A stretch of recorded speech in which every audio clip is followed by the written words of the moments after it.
As Obscure Characters Month continues, we're going back in time and across the water to take a look at some of the earliest Japanese exclusive Transformers. In 1987, Hasbro introduced the Target Masters into the Transformers toy line, robots who came with small partner figures that transformed into guns for them to wield. There were 6 brand new figures, 3 Autobots and 3 Decepticons, and 5 re-released figures from the 1986 toy line: Hot Rod, Cup, Blur, Cyclonus, and Scourge. Hasbro's Japanese partner Takara opted not to release these 5 figures in their markets. Instead, they created 2 exclusive new Autobot Target Masters by recoloring older toys. Artfire, a patient sniper whose tendency to put the safety of others first sometimes led to him disobeying orders, a recolor of the 1985 Autobot fire engine Inferno. And Stepper, the Autobot's best marksman with a quick temper and a strong sense of justice, a recolor of the 1984 Autobot Porsche Jazz. The two were paired with the Target Master partners that, in Hasbro markets, belonged to Cyclonus and Scourge, but with their names switched. Artfire came with Scourge's partner Fracas, now renamed Nightstick, while Stepper came with Cyclonus's partner Nightstick, now renamed Nebulon, a little naming quirk that resulted from Fracas being referred to only as the Nebulon in the bio printed on Scourge's packaging.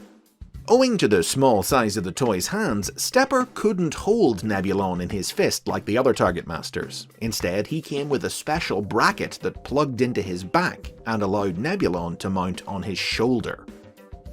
Stepper and Artfire were not featured alongside the other Target Masters when they appeared in the Japanese exclusive animated series The Headmasters. But the pair did appear in the tie-in Headmasters manga, helping Chrome Dome to fight fires set by the Decepticon Target Masters. But a question remained. In the cartoon, the Target Masters were created when small robots from a Cybertronian colony on the planet Master were fused to larger Transformers in a plasma energy explosion. As Stepper and Artfire weren't involved in that explosion, how did they become Target Masters? We wouldn't get an answer until 2004, when Takara reissued Stepper's toy. This version of the figure came with all of Jazz's accessories, which the original release had lacked, and was retooled so that Nebulon could fit in its hand, and it included a new, expanded profile that revealed Stepper's origin. It turned out that Stepper had been badly damaged in an unspecified incident, and had been saved when Nebulon volunteered to bond with him, becoming his symbiotic life support system. The same year, in sync with Takara, Hasbro released the Stepper toy in their markets for the first time, as part of their commemorative series of reissues. For this release, Nebulon's name was changed back to Nightstick, and Stepper was given an English market name for the first time: Ricochet. Now, this wasn't a brand new name. Ricochet had previously been used all the way back in 1988 as the name of one of the Target Master partners of the Autobot Quick Mix, and in the 2000s Hasbro was in the habit of reusing names on totally different and unrelated characters, and as such, a third Ricochet would be introduced in 2005, an egotistical Autobot master of espionage released exclusively at the official Transformers convention, BotCon. But from 2006 onwards, the name would become permanently associated with the hot-tempered Target Master, as more and more new toys of the character were released, both by Hasbro in Transformers Alternators, Robot Heroes, and Power of the Primes, and by Takara in Transformers United and Adventure, each one usually a recolor of their respective series' Jazz figure. But despite having a fair few toys, Ricochet has never been given much of anything to do in Transformers media. He appeared for exactly 1 panel each in both Dreamwave Productions and IDW Publishing's comic books. Dreamwave depicted him as a clone of Jazz created by Shockwave, while IDW featured him as one of many guards at the Autobot prison Garrus 9. Even in his native Japan, his only significant appearance has been in a short one-shot manga promoting the release of his United toy, in which he led a team in procuring an antidote for a nanovirus that had infected the Autobots. He did make his first ever television appearance in 2017, but it was only as a barely visible cameo in an episode of the Robots in Disguise cartoon. Surprisingly, Ricochet's biggest role has been in the mirror universe of Shattered Glass, told via stories released through BotCon and the Transformers Collectors Club.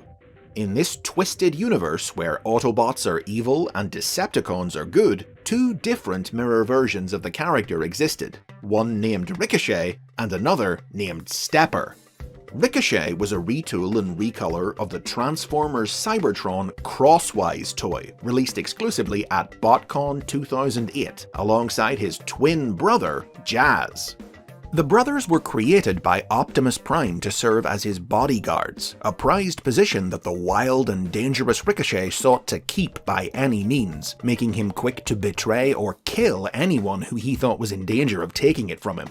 Always seeking to make himself look good in Prime's eyes, Ricochet was responsible for developing Target Master technology, and used his new firepower to defeat and capture Megatron.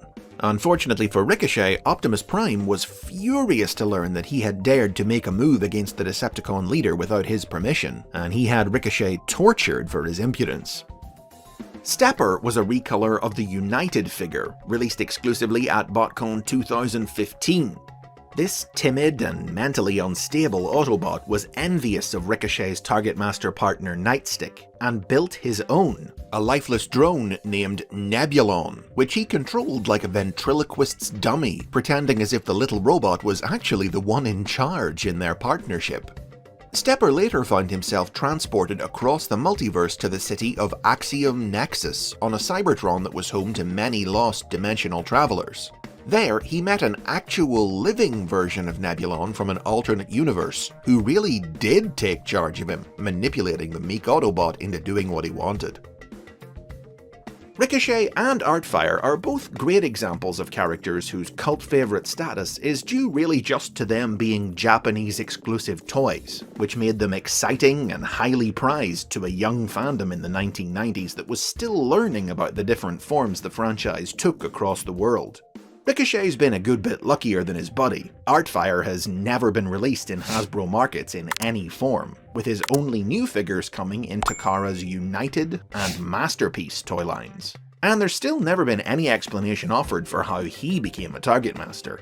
All obscure Transformers are created equal, but Ricochet and Artfire prove that some are more obscure than others. And those are the basics on Ricochet and Artfire. Leave a comment below if you've got a soft spot for these Target Master teammates. Make sure to like and subscribe for more Transformers history and lore as Obscure Characters Month continues, and if you enjoy, please consider supporting the series on Patreon.